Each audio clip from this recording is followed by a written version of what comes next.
I didn't plan to stay in the waiting season for that long. At first, I thought it would be a few weeks, maybe a few months.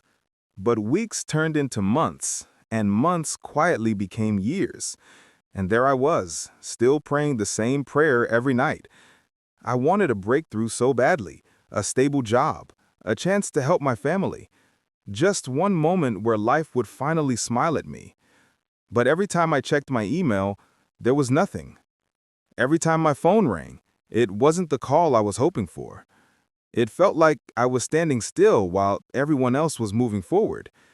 My friends were getting promotions. My classmates were buying cars. Even people who never prayed looked like life was favoring them. And I couldn't lie. It hurt. One night, the frustration pushed me over the edge. I sat on the floor, tears on my face, and whispered, "God, I don't know what else to do. If you can hear me, please show me something, anything." But nothing happened.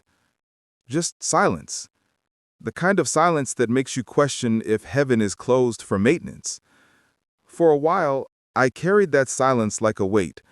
I started wondering if maybe I wasn't good enough. Maybe God was tired of hearing my voice. Maybe my prayers were too small or too late. Then one Sunday, I dragged myself to church, not because I felt spiritual, but because sitting at home with my thoughts felt worse. While the pastor preached, he suddenly said, "Some of you think God forgot you, but he's not saying no. He's saying wait, because he's preparing you for what you asked for." That sentence set in my chest like a seed. Something in me shifted. I didn't get my answer that day, but I got a little bit of peace. So I changed my prayers. Instead of rushing God, I started thanking him. Thank you for strength. Thank you for breath. Thank you for another day. And even though nothing around me changed, something inside me did. I became calmer, lighter, less desperate, more trusting.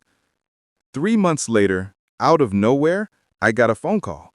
It was from someone I helped years ago and forgot about.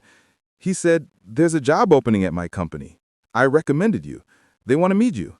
I didn't chase it. I didn't beg for it. God brought it to me. 2 weeks later, I got the job.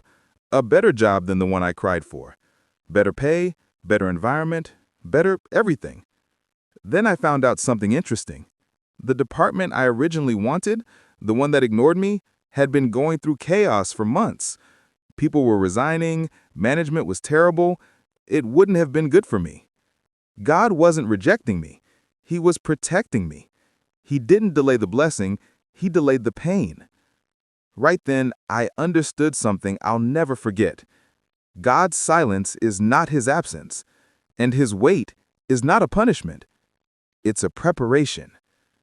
Looking back now, I'm grateful for every closed door, every silent night, every tear, because all of it led me to something better, something I wasn't ready for before. So if you're in a waiting season, please hear me when I say this. God hasn't forgotten you. You're not stuck. You're being shaped, and when the time is right, the blessing that seems so far away will show up right at your door, better than you imagined and right on time.